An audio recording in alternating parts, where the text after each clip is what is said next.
sisters and brothers, today we celebrate the 19th Sunday in Ordinary Time.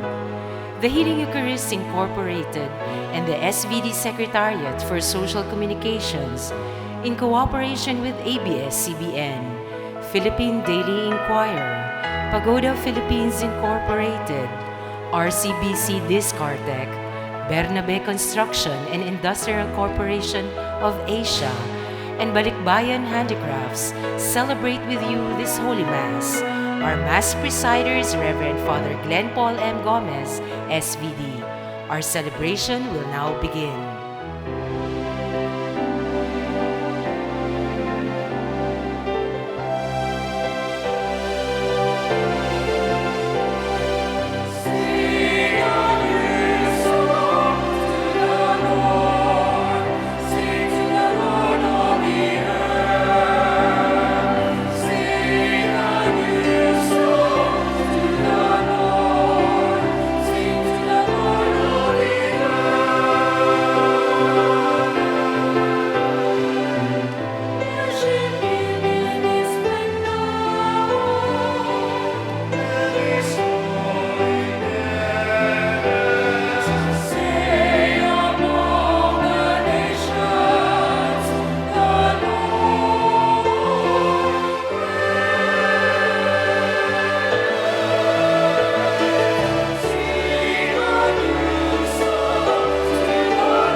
We now consciously connect our own self with our personal God as we say, in the name of the Father, and of the Son, and of the Holy Spirit. Amen. The Lord be with you. And with your spirit. So we are here gathered not only in the name of God, but we are here gathered as one family. We are connected, kapamilya, as we praise and thank God for all the blessings He's giving us. Live na live po tayo dito sa magandang chapel ng ABS-CBN. And for us then to become worthy to participate in this highest form of prayer, the highest form of praise, the highest form of connection, our Eucharist, our thanksgiving. We pause for a moment, close our eyes, bow our heads, as we say sorry for all the sins and mistakes that we have committed. We believe that our God is a very loving and forgiving God.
Let us pray.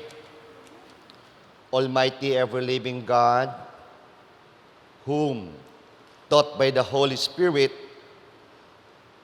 we dare to call our Father, bring, we pray, to perfection in our hearts the spirit of adoption as your sons and daughters, that we may merit to enter into the inheritance which you have promised.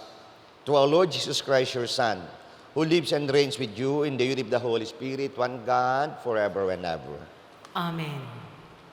The Liturgy of the Word. The Book of Wisdom speaks to us of the night of the first Passover, when the people of Israel waited and prepared for the Lord's coming to free them from the slavery of Egypt. It is with the same preparedness that we have to await the coming of the Lord Jesus. The first reading. A reading from the Book of Wisdom. The night of the Passover was known beforehand to our fathers, that with sure knowledge of the oaths in which they put their faith, they might have courage. Your people awaited the salvation of the just and the destruction of their foes. For when you punished our adversaries, in this you glorified us, whom you had summoned. For in secret, the holy children of the good were offering sacrifice and putting into effect with one accord the divine institution. The word of the Lord. Thanks be to God. Bless the people the Lord has chosen to be his own. Please repeat. Blessed the people the Lord has chosen to be his own.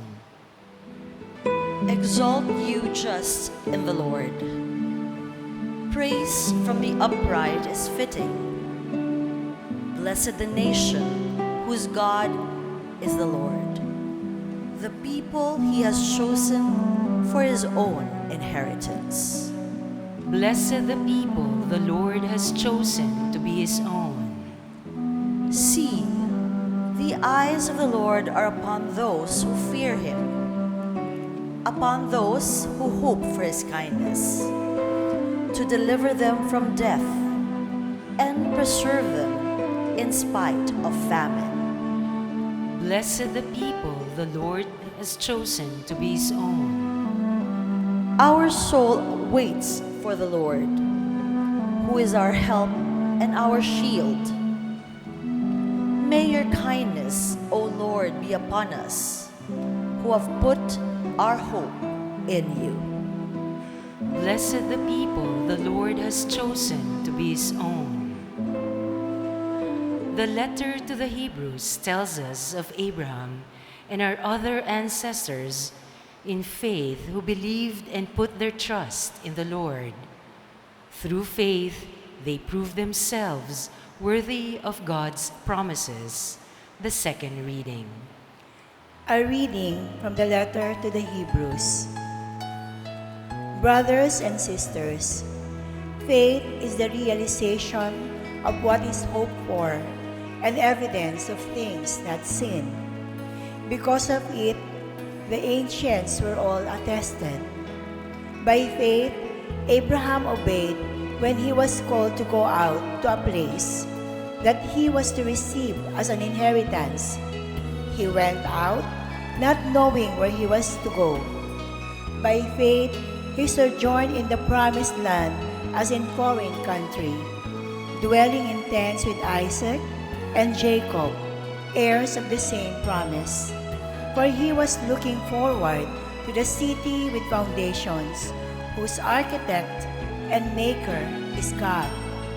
By faith, he received power to generate even though he was past the normal age, and Sarah herself was sterile. For he thought that the one who had made the promise was trustworthy. So it was that there came forth from one man, himself as good as dead, descendants as numerous as the stars in the sky, and as countless as the sands of the seashore. All these died in faith. They did not receive what had been promised, but saw it and greeted it from afar, and acknowledged themselves to be strangers and aliens on earth. For those who speak thus show that they are seeking a homeland. If they had been thinking of the land from which they had come, they would have had opportunity to return. But now they desire a better homeland, a heavenly one.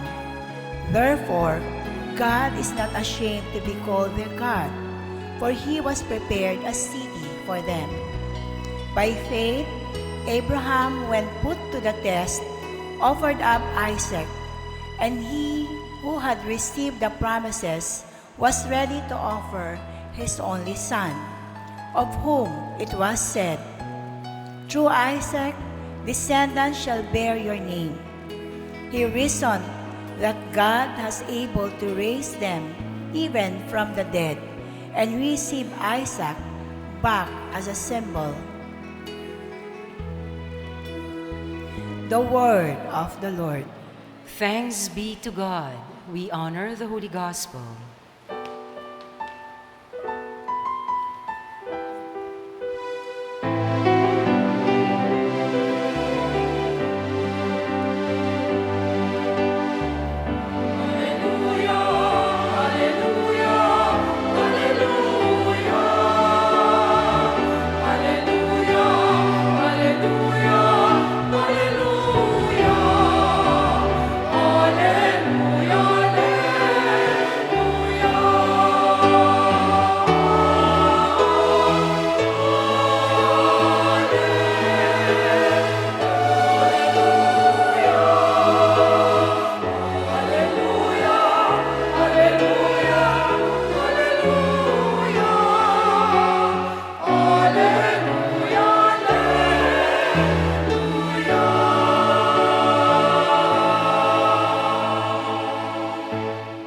The Lord be with you.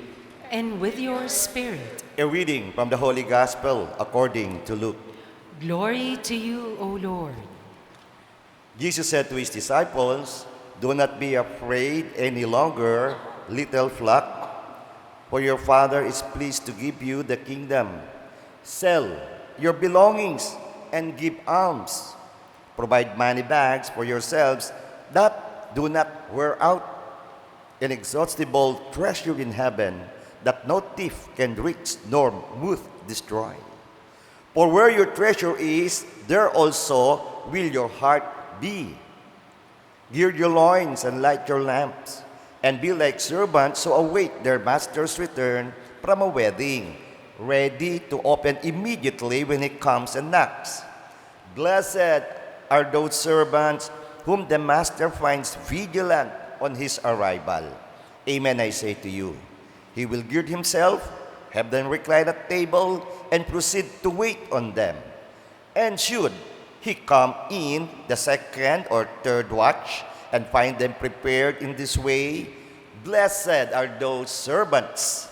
Be sure of this. If the master of the house had known the hour when the thief was coming, he would not have let his house be broken into. You also must be prepared, for at an hour you do not expect, the Son of Man will come." Then Peter said, "Lord, is this parable meant for us or for everyone?" And the Lord replied, Who then is the faithful and prudent steward whom the master will put in charge of his servants to distribute the food allowance at the proper time? Blessed is that servant whom his master on arrival finds doing so. Truly I say to you, the master will put the servant in charge of all his property. But if that servant says to himself, my master is delayed in coming, and begins to beat the men servants and then the maiden servants to eat and drink and get drunk, then the servant's master will come on an unexpected day and at an unknown hour, and will punish the servant severely and assign him a place with the unfaithful. That servant who knew his master's will but did not make preparation nor act in accord with his will shall be beaten severely. And the servant who was ignorant of his master's will but acted in a way deserving of a severe beating shall be beaten only lightly. Much will be required of the person entrusted with much, and still more will be demanded of the person entrusted with more. The Gospel of the Lord. Praise to you, Lord Jesus Christ.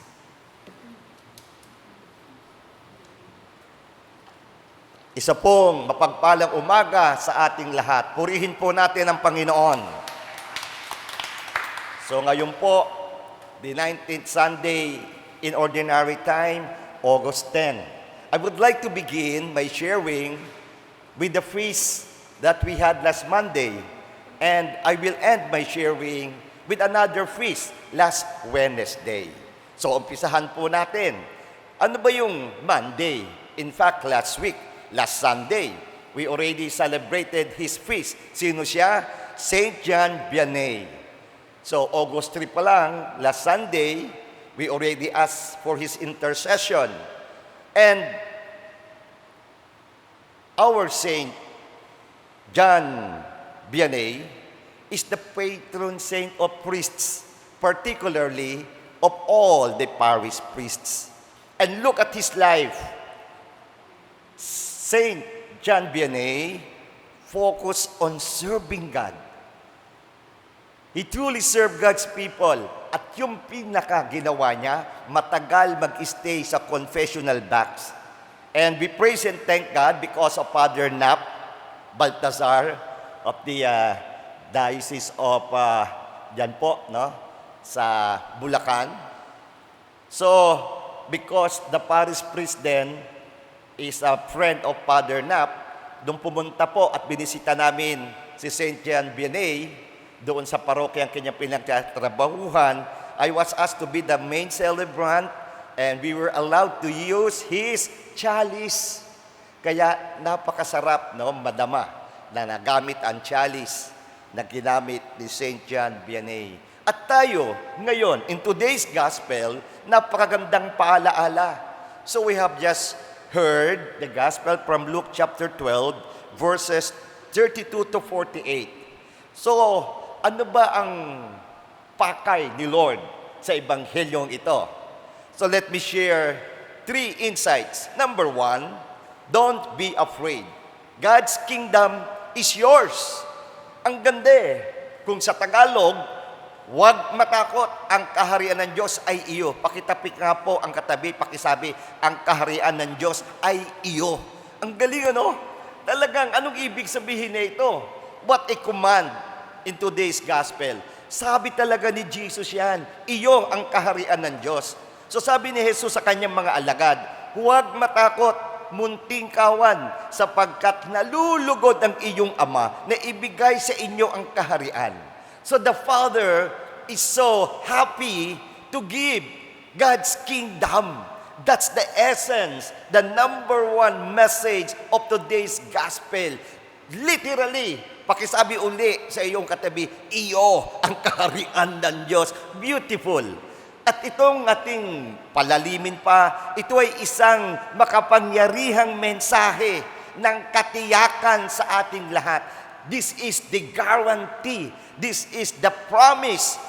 Ibig sabihin, plano ng Diyos na maging bahagi tayo ng Kanyang kaharian at hindi tayo kailangang mag-alala tungkol dito. This is what I like. We don't have to worry. Kasi tayo, tingnan mo nga uli yung katabi mo, o makakapasok pa sa kaharian ng Diyos. O di ba? Tinatanong para natin. Pero Jesus' message for today, don't worry, huwag kang mag-alala. Bakit? Guarantee nga ang ating papel sa kaharian ay regalo mula sa Diyos, hindi isang bagay na kailangan nating pagtrabahuhan sa pamagitan ng pag-alala o takot. What a good reminder. Hindi ka lang wag mag-alala, wag ka pang matakot. We know that the kingdom of God is God's greatest gifts. Amen? Yan po ang one of the, if not the greatest gift, one of the many greatest gifts of God. Kaya pakisabi nga uli sa katabi, huwag ka na mag-alala, huwag ka nang matakot. May guarantee, sure ka na. Ang sarap, no? Diba? That's the message. Pangalawa, eto ngayon, invest. Saan? Heavenly, not earthly treasures. O anong sabi dito? Making wise investment, treasures in heaven. Hindi nyo po na itatanong. Last August 8, naimbitahan po tayo ng ang SBP ng Land Bank. 62nd anniversary of Land Bank. At nandun nga po, we congratulate ang mga land bankers natin na maraming natutulungan ng mga magsasaka. So we greet the President and CEO, Madam Lynette Ortiz, no? And the other officers at yung kasama nga. At andito po, hindi nyo rin natatanong, ang dami nating bankers dito. Itong mga bankers na ito, magaling mag-invest. Alam din nila siyempre yung pera ng bangko nila.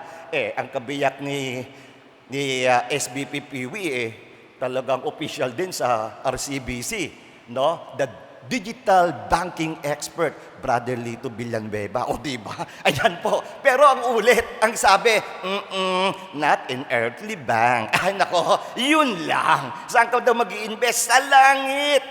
Mamuhunan sa makalangit, hindi sa makalupang kayamanan. Siyempre, nasa simbahan tayo no? Paalaala. Pakisabi nga sa katabi, reminder lang. Yan, invest in heavenly. No? Siyempre, kung nasa lupa ka, may palaguin mo rin naman kung anong meron ka. Gusto rin naman ng Diyos yan. At sino daw ang sabi ni Brother Bo, who is truly rich? Yung nagbibigay. Kaya, tingnan uli ang katabi, nagbigay na ba yan? Mukhang nagbigay, sabihin mo, mayaman ka. Ayun, yung nagbibigay ang tunay na mayaman. Anong ibig pang sabihin? Balikan natin ang Ebanghelyo. Pinapayuhan ni Jesus ang kanyang mga tagasunod na ibenta ang inyong mga pag-aari at ibigay sa mahihirap. Lord, hirap naman yan. Sell your possessions and give to the poor. Diba? Sa Ebanghelyo, yung isang mayaman, tinanong, paano ko masusungkit ang langit? Sabi ni Jesus, follow the command. Nagawa ko na pa yung commandments na, di isa na lang ang kulang sa iyo. Go and sell your properties. His face fell. He went away sad because he had many possessions. Ang sinasabi lang naman ni Jesus, be detached. Be detached. At ito ang talagang binibigyan din. Tulungan ng mga nangangailangan. At ito naman uli, binibigyang diin ng pananaw na ito ang pagkakaiba sa pagitan ng pangsamantala at walang hanggang pamumuhunan. Amen? Magandang reminder Anong pipiliin mo? Excuse me.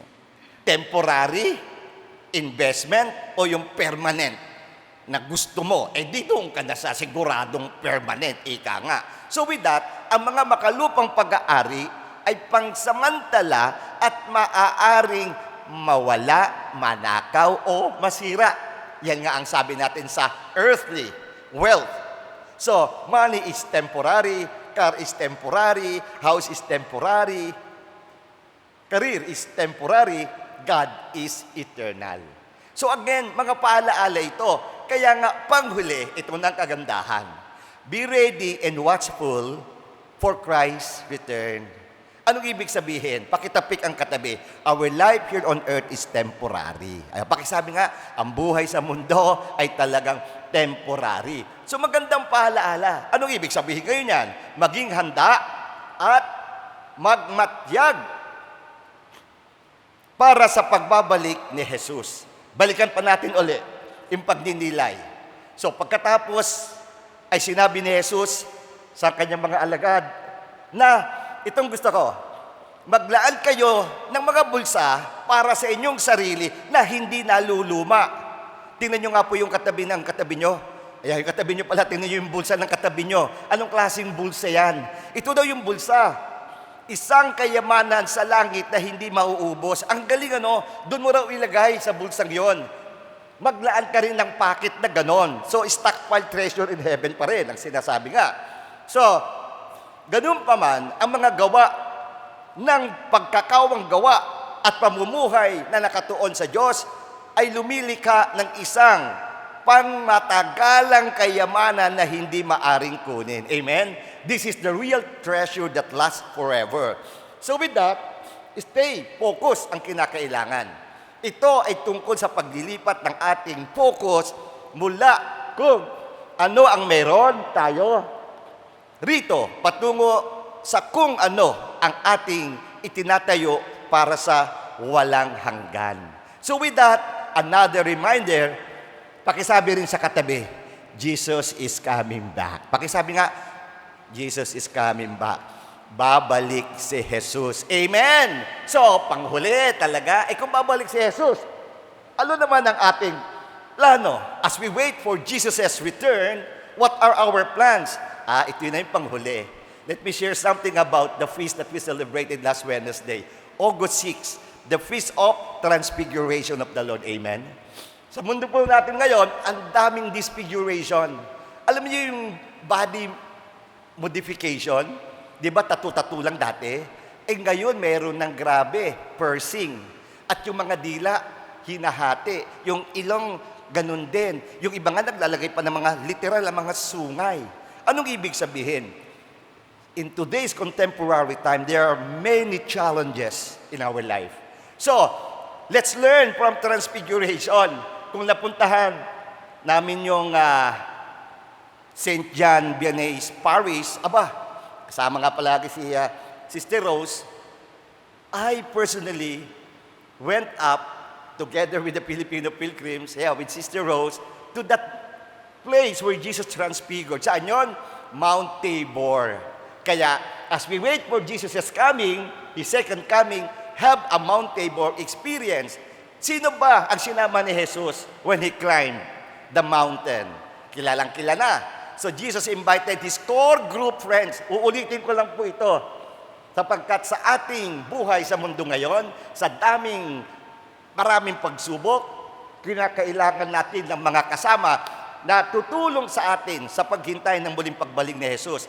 Sino ang core group friends ni Jesus? Si Peter, si James, and John. Pero hindi lang ito taong pangalan. Mayroon silang they represent. Peter represents faith, and yan si Sister Faith. James represents hope, and John represents love.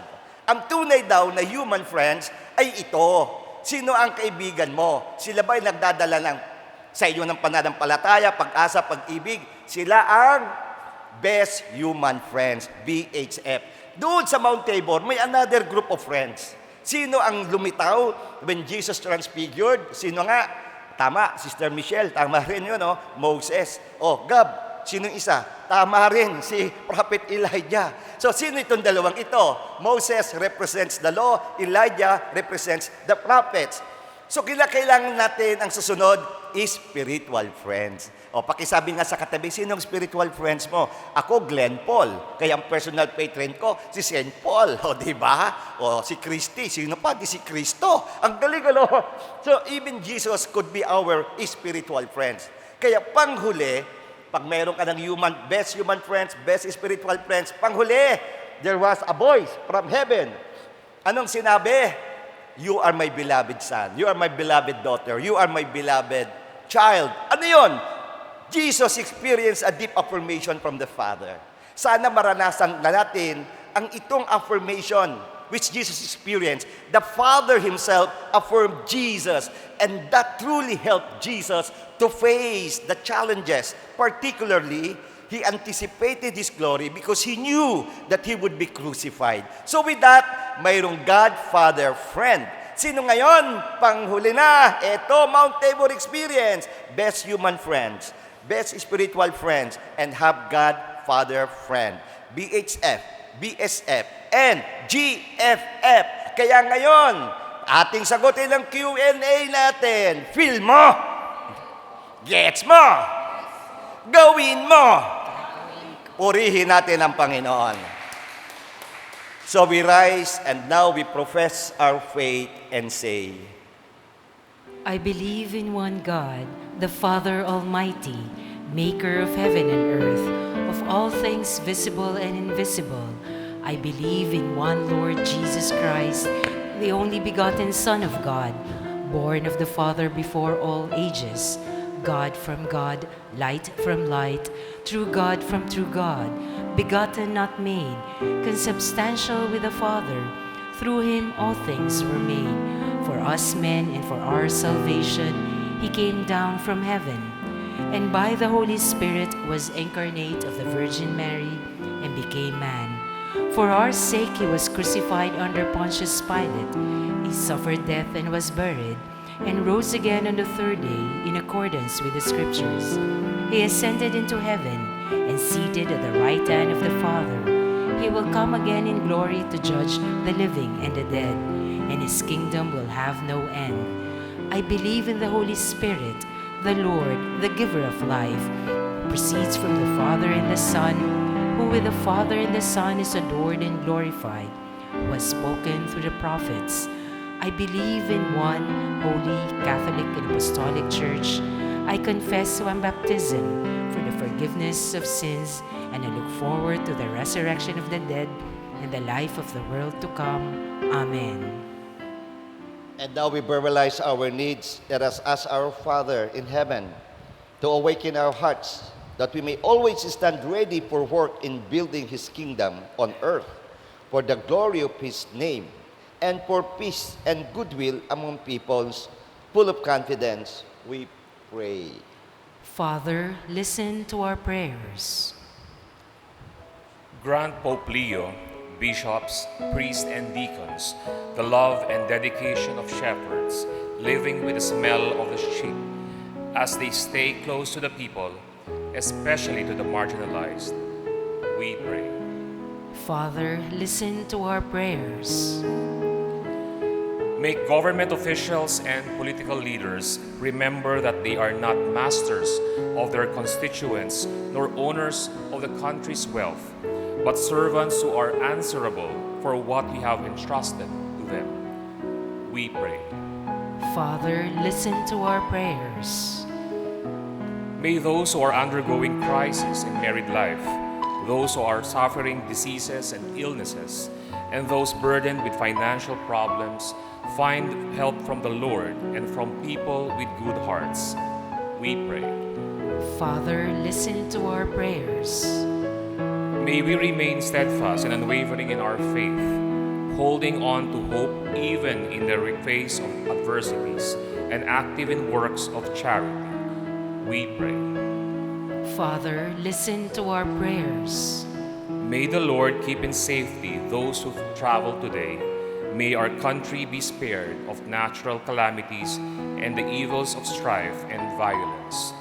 May our departed loved ones enjoy heavenly peace. We pray. Father, listen to our prayers. For all missionaries who have left home, country, and family to proclaim the gospel to all nations, may the Lord protect them from all dangers, strengthen them in their loneliness, give joy to their communities, and fulfillment in their apostolate. May the Lord reward them in this life and in the life to come for their sacrifices and generosity for the kingdom. We pray. Father, listen to our prayers. Let us pray for the urgent concerns of our community, those who are asking for our prayers, and our personal intentions. For the birthday of Jomar Magtoto, Anthony Marquez, Charmaine Dinglasa, and Aldridge Guzman, for the wedding anniversaries of Adrian Matthew and Grace Matining, Dai and Shang Dinglasa. Thanksgiving of Corazon Balinas and Chit Layawen, for the healing of Teresita Manigque, for the repose of the souls of Joy M. Gomez, James Layawen, and Arnold Guzman. We pray. Father, listen to our prayers. We include our new licensed guidance counselors, 496 of them. Isama din po natin ang iba pa nating mga intention. Loving Father, make our hearts more sensitive to your Spirit, that we may always be ready to take the mission of the building of your kingdom on earth. We ask this through Christ our Lord. Amen. The Liturgy of the Eucharist.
So pray now, my dear friends, that is our sacrifice and our own personal intentions may be acceptable to God, the Almighty Father. May the Lord accept this sacrifice at your hands for the praise and glory of his name, for our good and good of all his holy church. Be pleased, O Lord, to accept the offerings of your church, for in your mercy you have given them today to be offered, and by your power you transform them into the mystery of our salvation through Christ our Lord. Amen. The Lord be with you. And with your spirit, Lift up your hearts. we lift them up to the Lord. Let us give thanks to the Lord our God. It is right and just. It is truly right and just, our duty in salvation, always and everywhere to give you thanks, Lord, Holy Father, Almighty and eternal God. For in you we live and move and have our being. And while in this body, we not only experience the daily effects of your care, but even now possess the pledge of life eternal. For having received the first fruits of the Spirit, through whom you raised up Jesus from the dead, we hope for an everlasting share in the Paschal mystery. And so, with the angels, we praise you as in joyful celebration, we acclaim.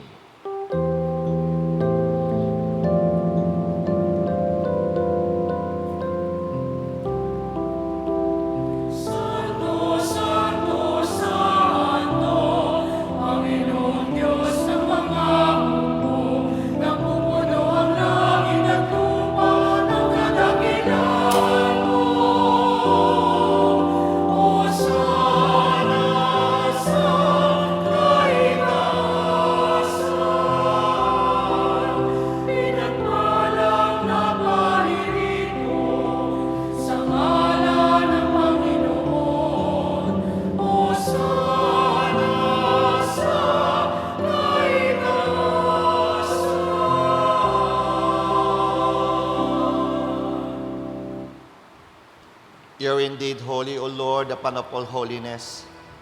Make holy, therefore, these gifts, we pray, by sending down your Spirit upon them like a dewfall, so that they may become for us the body and blood of our Lord Jesus Christ. At the time he was betrayed and entered willingly into his passion, he took bread and giving thanks, broke it, gave it to his disciples, saying, "Take this, all of you, and eat of it, for this is my body, which will be given up for you."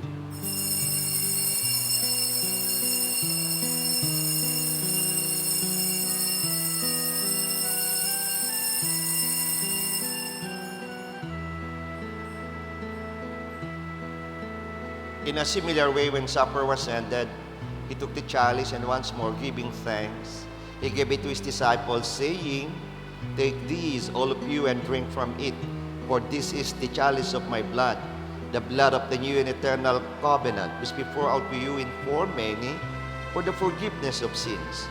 Do this in memory of me."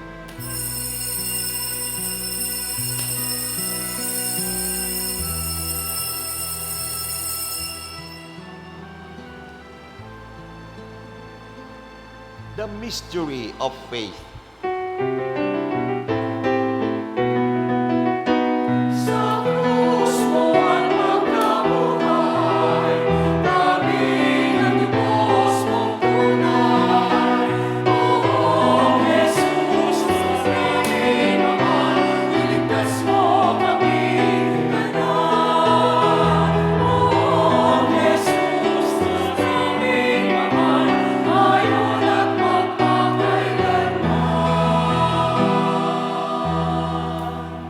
Therefore, as we celebrate the memorial of his death and resurrection, we offer you, Lord, the bread of life in the chalice of salvation, giving thanks that you have held us worthy to be in your presence and minister to you.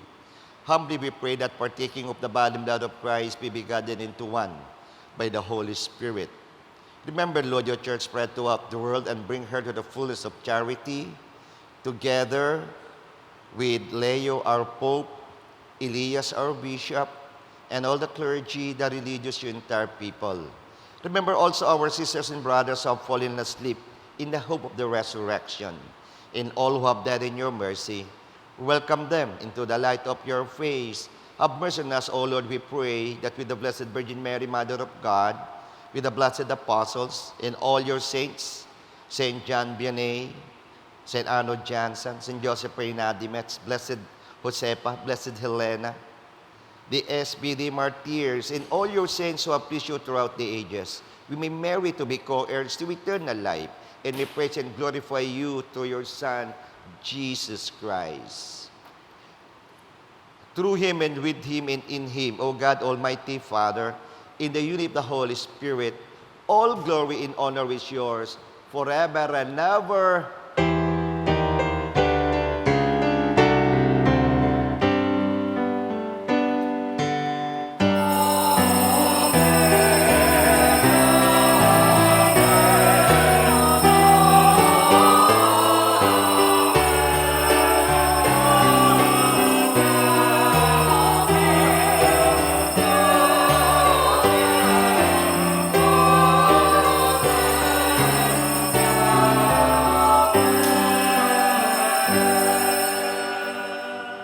Today's gospel, Jesus reminds us the Father is joyfully giving us the kingdom of God.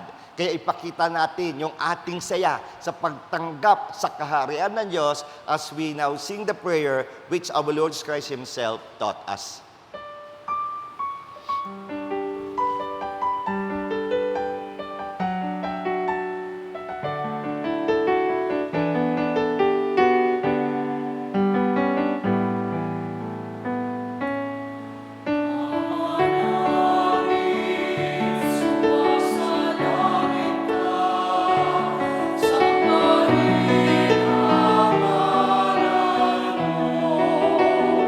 Papa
Deliver us, Lord, we pray, from every evil.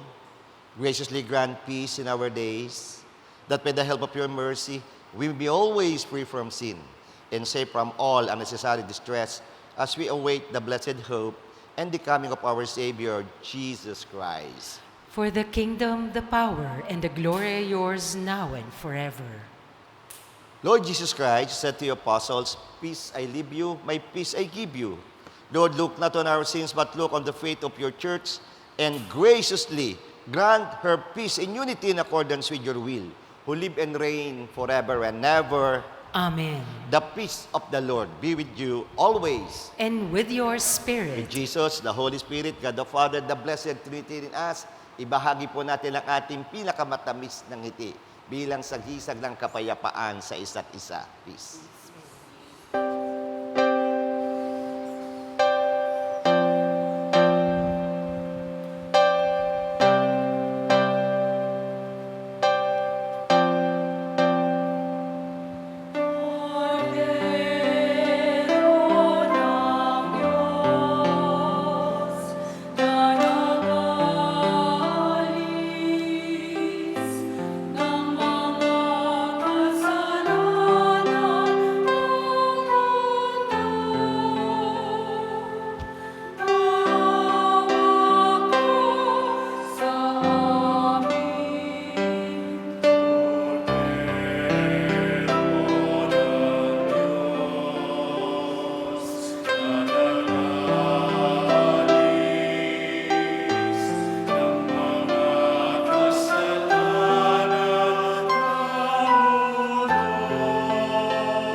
Look at our Savior, our Redeemer, our Lord Jesus Christ. He reminds us to be vigilant because He will surely come back. Narito ang ating mananakop, ang ating Panginoon Kristo, the Lamb of God who takes away the sins of the world. Happy are those who are called to His supper. Lord, I'm not worthy you should enter under my roof, but only say the word, and my soul shall be healed. With the body and blood of Christ being us to life everlasting. Amen.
Itaas po natin ngayon sa Panginoon ang mga kapatid natin na nangangailangan ng paghilom. So we pray for all our sick sisters and brothers. Heavenly Father, Lord Jesus Christ, God, Holy Spirit, our blessed Trinity, we lift up to you all our sisters and brothers who need healing, be it physical, emotional, mental, and above all, spiritual. Yes, Lord, we also ask for financial healing and the healing of all your creation. Ilumin mo ang lahat ng mga tao at lahat ng mga bagay na iyong nilikha. Hilumin mo rin, Panginoon, ang relasyon sa loob ng pamilya, ang relasyon sa loob ng opisina, paghilom at magandang samahan sa bayan, sa probinsya, sa bansa, at sa buong mundo. Yes, Lord, you are the author of life, the restorer of our health. Touch each one of us mula ulo hanggang talampakan. Command all the cells and the systems of our bodies to function well so that we could be of service to you, for us to become your instruments, to bring your healing to all. We claim for our speedy and total healing. All this we ask in the most powerful name of our Savior, of our Redeemer, our Lord Jesus Christ. Amen. Purihin natin ang Panginoon. So muli, maraming salamat po sa inyong lahat. Salamat sa ating commentator, Sister Michelle, and to our readers, of course, the RCBC EBP, Brother Lito Villanueva, and of course, the Land Bank SBP, PV Villanueva, and Mami, and Tita Linda Cheng, at Sister Christy Oreta.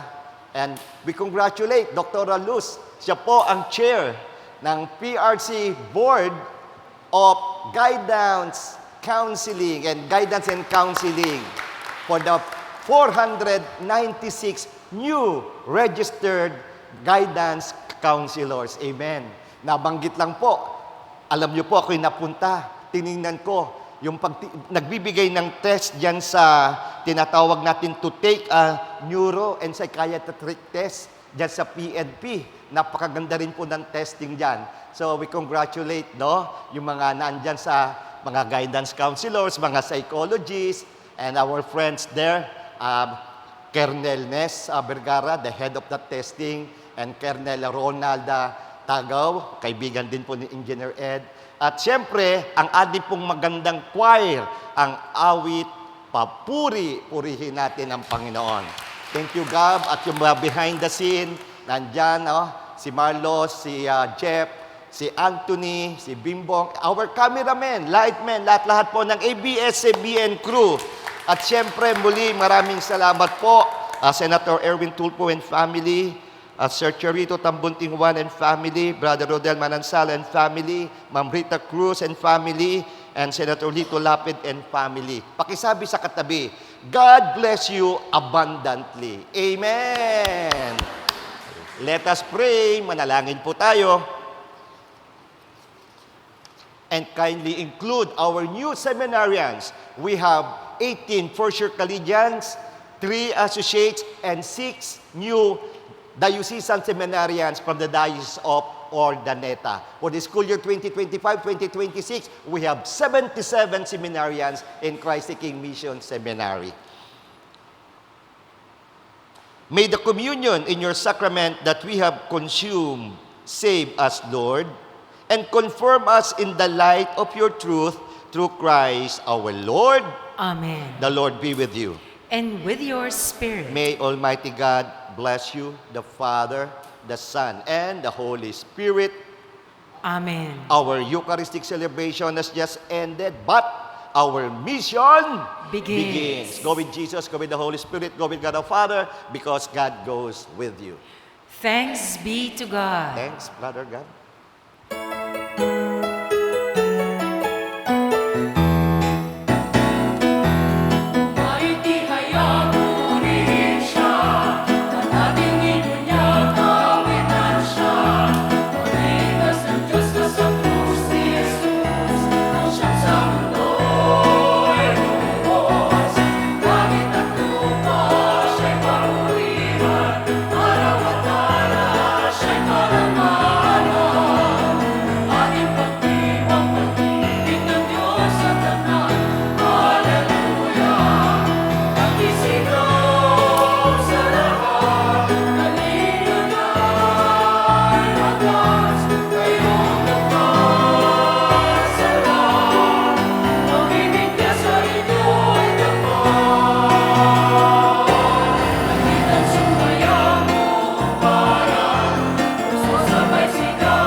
one of the new